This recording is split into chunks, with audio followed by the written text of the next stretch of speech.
Okay, you guys might need to pin our video if you'd like at the top. You can do that. We apologize for some of the technical issues going into this meeting. I want to thank all of you guys for showing up. We did have the pleasure of hearing some of your audio. Gave us a good laugh on some of it, so thank you. I'm also aware of a drinking game that may be going on between some of you. I'm glad that you're having a good time with that as well. All seriousness aside, we want to thank you to our 2020 shareholder meeting. We are going to be doing things in a little bit of reverse this time because we're still waiting for our tabulation report from V-Stock Transfer on the voting and the voting methodology and the accounting of it. So we'll do that towards the end of this meeting. And so to get started, I wanted to introduce, I have Jeff Hale. He is our Chief Operating Officer. For those of you who don't know Jeff, he is my right-hand man. He does amazing things for the company and keeps a lot of the ability for me to drive my important things, such as acquisitions, our motto of SIDE, synergistic relationships between our subsidiaries. He allows me to do that very well. And so, Jeff, thank you very much. Great job. Pull your mask up a little bit. So, we have Charlie Winters, our chairman of the board. Charlie's been with us since the beginning. And Ian Kanchowitz, he's also our vice president of IR, and he is also our board member as well and been with us really since the beginning as well. I'd like to say thank you to all of our employees. If you're watching this, you guys are the lifeblood of this company, and we just give you all the thanks and really the acknowledgement of what you're doing for this company. So I know I speak on behalf of many of the shareholders that we're excited about what you're doing and how important role you play. I have one last thing I'd like to say, and it's to my wonderful wife and my family. Without you guys, I could never do any of this. As the shareholders, I don't think you reckon or probably don't understand how much time is considered and, time considered that goes into it. And my wife is really my rock, and she helps me out tremendously and my family as well. So thank you very much. With that being said, we're going to jump into our presentation on what's going on right now. So if Trish could share that screen, that'd be great. And we'll walk you through what's going to happen here in the next, few weeks, few months, and the rest of 2021. All right, so if you could hit the first screen.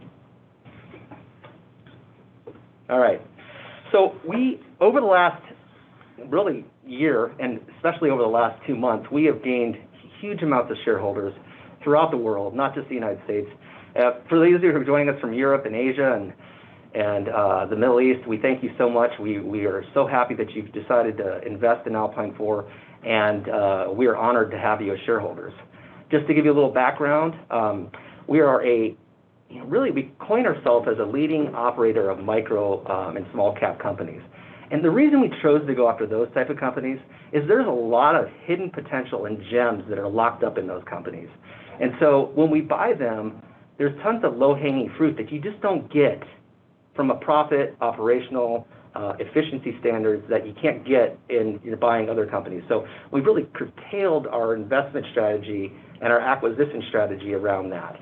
We focus on companies between $5 and $50 million, and we found that if you look at the price we've been paying for businesses, it's very reasonable. I came out of the private equity world to a certain degree, and I can tell you when we buy companies at 3 to 4 to 5 times their multiple earnings, that's a tremendous value for shareholders. So that will translate into higher profits in the future and will honestly allow us to potentially pay dividends in the future as well too. So I hope if you're a dividend investor and a value investor, you'll get excited about that. And it's just kind of ingrained into our DNA. Right now we have 4 major holding silos, and that is A4 Construction Services, which is more sheet metal, deluxe sheet metal, and Excel fabrication, located in Indiana, South Bend, Fort Wayne, Indiana, and Twin Falls, Idaho.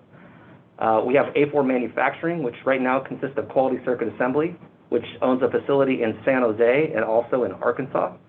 They do some pretty exciting stuff. If you've seen some of our press releases, we're talking about Tesla and some other companies that in that market that we do modest work for. Other big name companies in that area as well.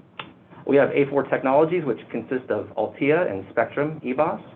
And then finally, most of you guys know we have A4 Aerospace, which consists of Impossible Aerospace and Bayou. Those two companies are what we consider driver companies. They're very advanced IP, intellectual property for the company, and we think there's going to be large potential for revenue in the near and distant future as well with both of those platforms. So, all right, next slide.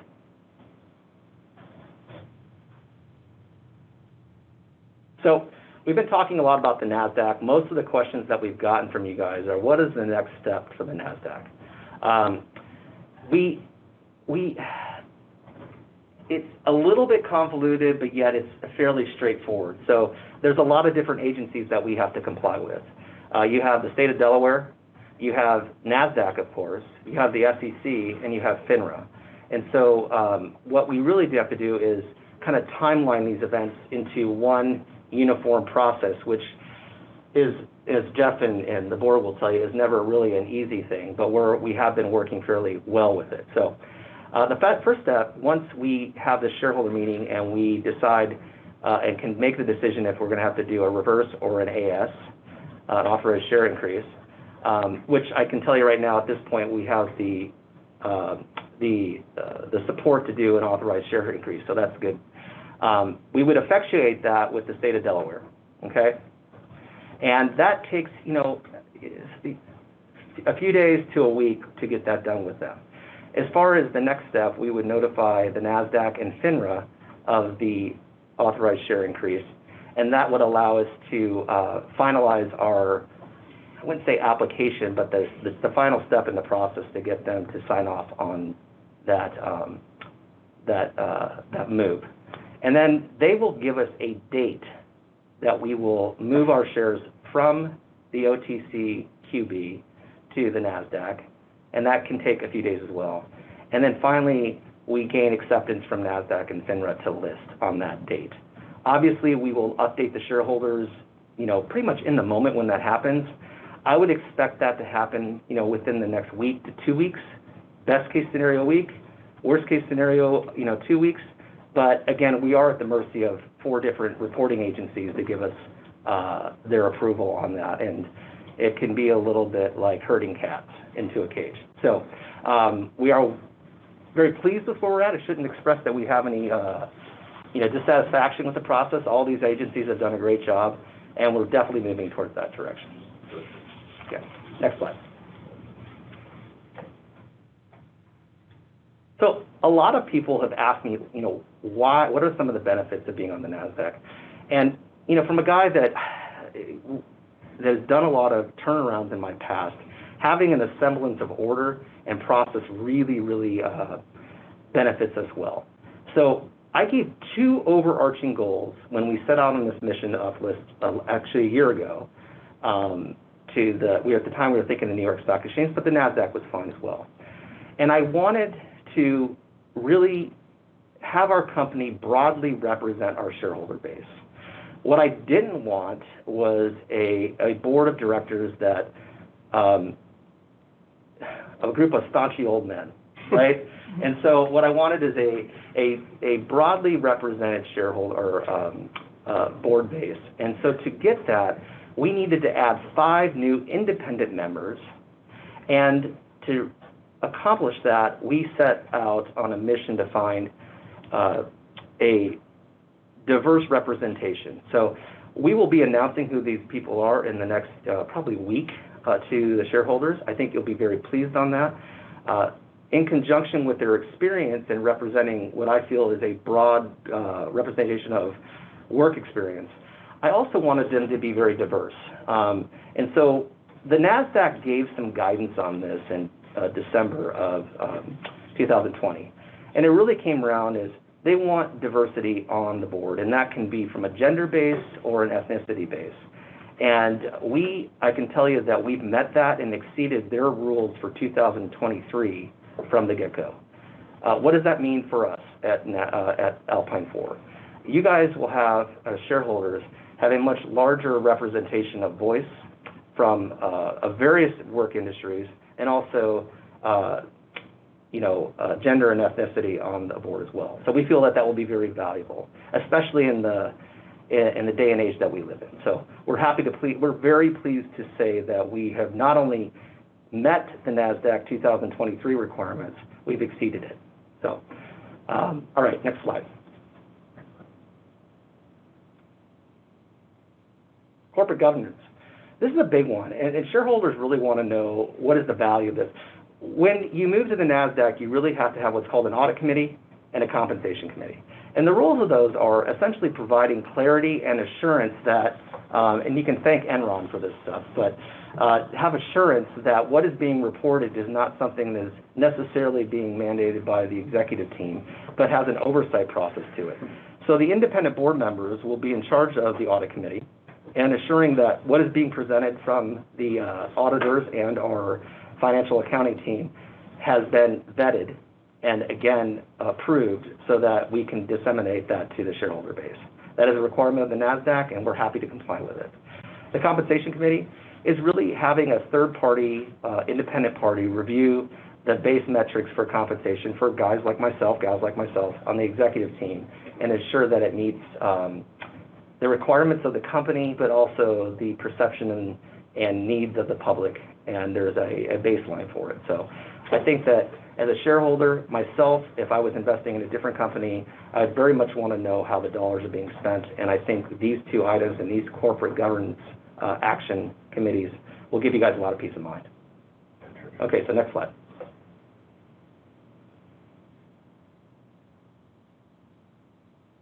Institutional investors. I said this a year ago to the shareholders. If we want to achieve not only higher prices, and we're thrilled at where we're at today, but I think we can go a lot farther. But if we want to achieve stability in those high prices and not experience larger dips, we need institutional investors. And institutional investors are in for the long term, like myself and the board and the executive team, which I got to tell you, not one of us has sold shares since inception. I hope that gives you guys confidence that we believe in the company. It doesn't mean at some point we won't want to sell shares, but I'm telling you that we have been very strategic in it, and we believe in the value of Alpine 4, and I hope you understand that that's been our model. That's been kind of our mindset since the beginning. Yeah, 7 years. Yeah. So institutional investors are typically banks and insurance companies and pension funds and hedge funds and endowments and mutual funds. We cannot attract those groups on the OTCQB, or it'd be very rare. Once we get to the Nasdaq, that opens up my ability to attract those funds, and what we will see from that is, more streamlined approach and regularity in our stock price. That may take some time to get there, and that's not, diminishing anything that's gone on over the last few months, but it will enhance what's going on, and actually, I think, will add to higher shareholder price value in our price per share. So, all right, next one. All right, proper capitalization. As a turnaround guy from 2002 to 2010, I can't tell you how important this is, you guys. You saw last Friday we filed for a $170 million shelf registration statement. That will allow us to do a lot of things structurally on the balance sheet that I think will be very exciting for shareholders. Cost of capital. If you look at our interest rate right now, it's pretty high.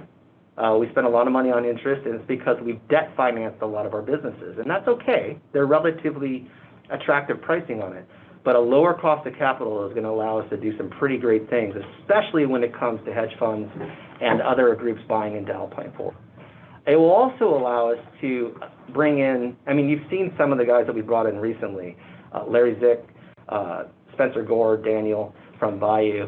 All those guys are really bright people, and if we want to keep growing and attract the best talent, we need a corporate ESOP plan that can allow us to do that.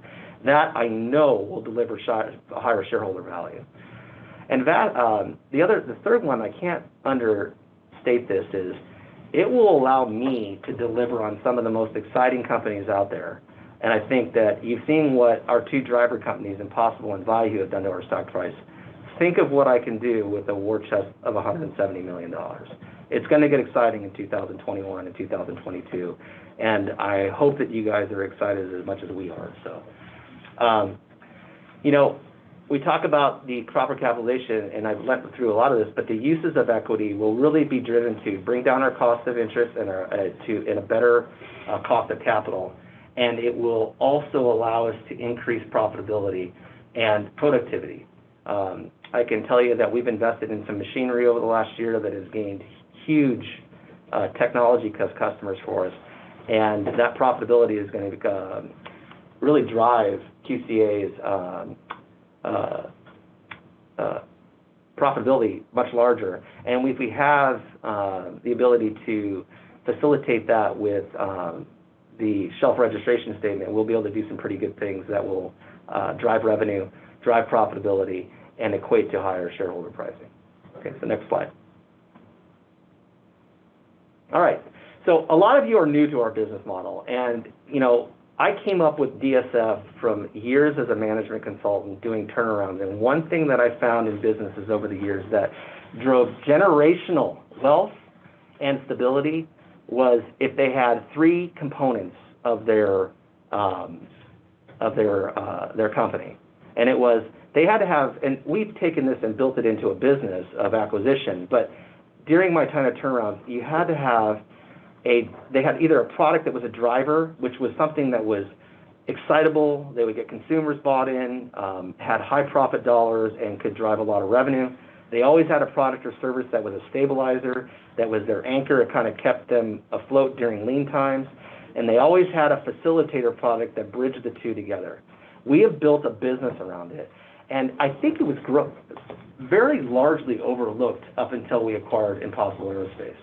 When you combine DSF and our ability to look at businesses and drive baseline revenue, and then every so often do a facilitator like QCA and come in and create a competitive advantage, I regularly get calls from competitors asking us how we do things.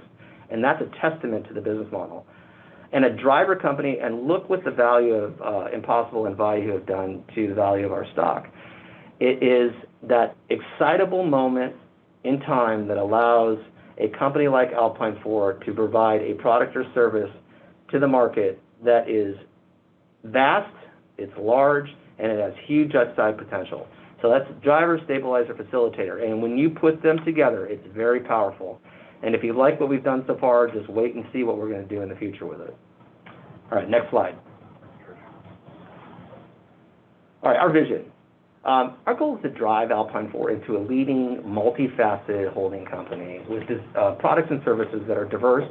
But our greatest competitive advantage, and this is what makes us unique across the spectrum, is our greatest competitive advantage is we are diverse in nature, highly diversified, yet we work together as a team. And I cannot tell you how many gems of genius ideas have come out of our thought process because all of our division presidents get together and talk about their problems. And one other thing I learned during my days of turnarounds was people don't know what they don't know until they know. And people live in a box. If you're in construction and you're in, say, sheet metal, you know that industry very well. But when we've able to solve common problems that competitors can't fix out because they're talking with a company that, say, does electronic circuit boards, and they figured out a production process already and perfected it that they've been able to take into a sheet metal organization and give a competitive advantage. And that's what we do. It's our greatest competitive advantage, and we're excited about how that will curtail into the future. So, and we're also a culture of innovation. I have baked into this company that no idea is really a bad idea. We want to vet them out, talk about them. We want to be innovative. We want to put dollars behind creating technology and being different. Different to the point where, we don't ever want to be bleeding edge, but we want to be leading edge in things. And that innovation of by culture is something that makes Alpine 4 very unique. Okay, so next slide. What do we look for in acquisition? This was a common question, all right? One, it needs to have some synergistic relevance to our DSF business model. We're not out buying every company. We're buying companies that have a lot of low-hanging fruit, and that's number two. We want to see stuff that has a great value for us. We want companies that we know can grow to $25 million at least in revenue, if not more. If they can't, we're not really interested in that company. And those are kind of our synergistic targets. And they fall in a multitude of different categories. Construction services, it has to be commercial. We won't deal with residential. We like manufacturing, typically contract manufacturing. But there are other manufacturer verticals that we're currently looking at. We like, obviously, technology. We have Spectrum, which we're building out internally. If you guys don't know much about Spectrum, it is a business operating system. We think it will fundamentally change how businesses do business.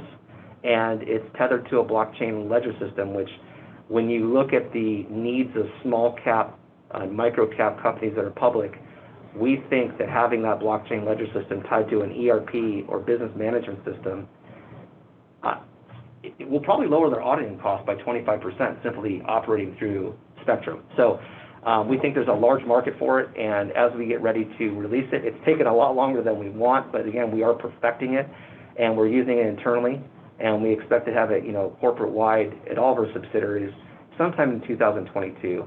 We are currently using it at 2 of our subsidiaries here locally within Alpine 4, I should say, and we're very excited about the potential of it.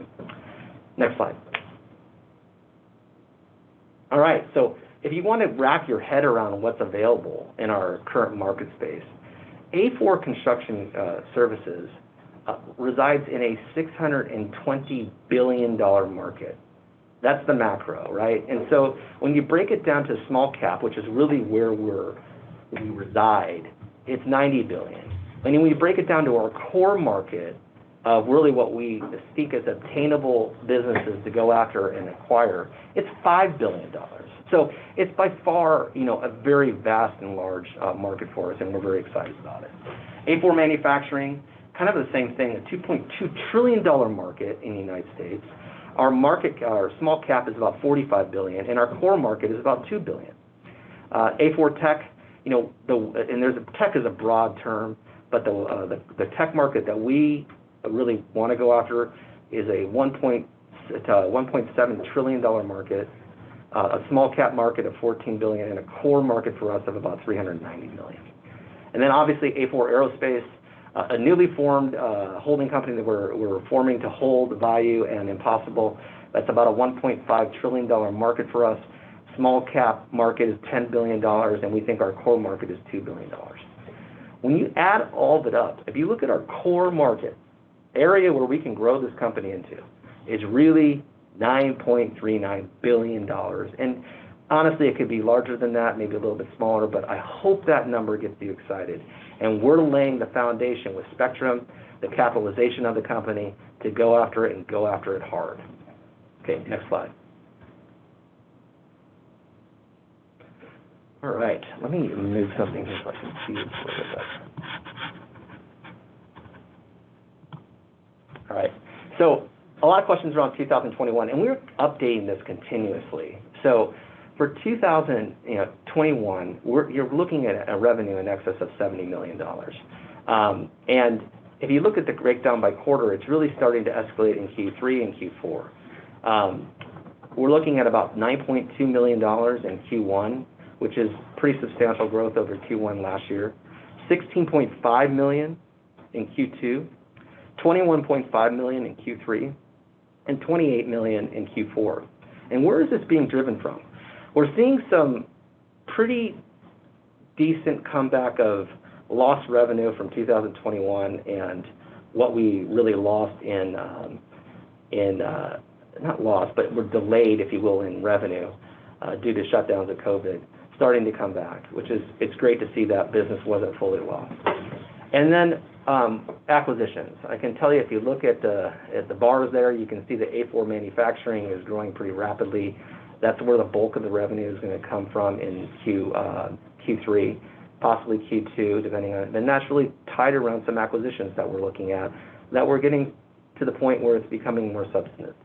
We'll obviously update you guys as we get closer to that, and we're excited about what's holding. But we're a company that's going to double in size in 2021, if not even farther. And that's just with known acquisitions that we are currently doing due diligence on. So, all right, so next slide. Investment points, right? DSF, in recent months, the value of our DSF model has really shown its strength, and we're just getting started.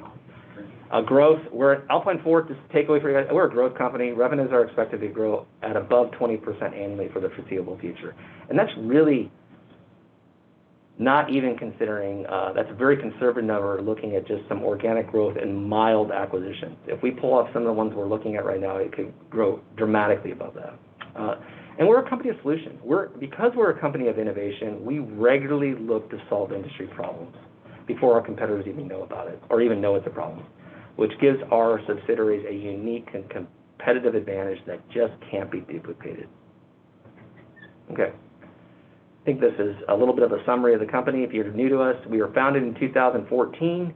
We made our first acquisition in 2016 of Quality Circuit Assembly. We did a S4 registration statement to go public. 2018 to 19, we completed 3 acquisitions: American Precision Fabricators, which has now been rolled into Quality Circuit Assembly, Morse Sheet Metal, and Deluxe Sheet Metal. And the company has been, we started in those years building our blockchain-based ERP called Spectrum EBOS. And then in 2020, we completed 3 acquisitions: Impossible Aerospace, Excel Fabrication, and Vayu. Although Vayu just closed, we did 99% of the bulk in 2020, and we're considering it closed to that. So what's the takeaway on this is the proof is always in the pudding, right? People like to talk, a lot of companies like to talk about what they're doing, but where's the evidence of it? Alpine 4 has delivered and continuously delivers on its ability to drive our business model at DSF. And if you're excited about it, like I know all we are, we will continue to deliver on this, and it's only going to get better. Every time we add a company to it, we get a little bit bigger, it becomes a little bit easier to do another big company. And it's a snowball effect. So I anticipate us really growing exponentially over the next 2 to 3 years, and I wouldn't be surprised if we hit the $1 billion mark within 3 to 5 years. So exciting times here, and we can go to, I think, the final slide, which I believe is just a thank you. All right. So that kind of sums up the vision for Alpine 4. I hope you understand the Nasdaq and our path going to that. Obviously, we value all you guys. Trish, if you could unshare the screen and put me back up, that would be great. So.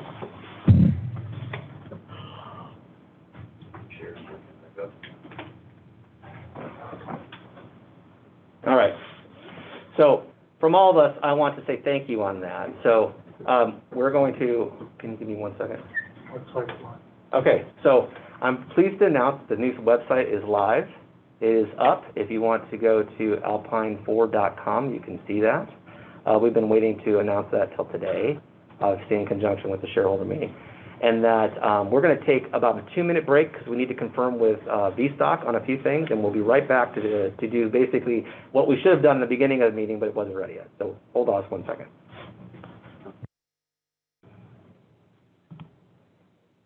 All right. A little bit of video for you there. I look good.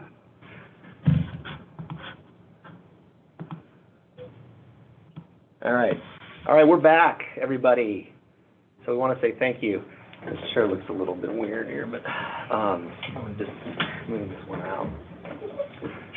So we are being COVID observant, trying to stay apart from each other. And Charlie has had COVID, so we know he doesn't have it anymore. But I want to say thank you for all you guys. I can confirm that we do have a quorum, which was great. We'll be able to release the voting results within the next, by Monday, and we'll go from there. So, Charlie, if you'd like to call the meeting to order. I would like to call the 2020 Alpine 4 shareholder meeting to order. I would just like to thank everybody for their trust, for their investment. This has been a long road for us. Many of you are new to this.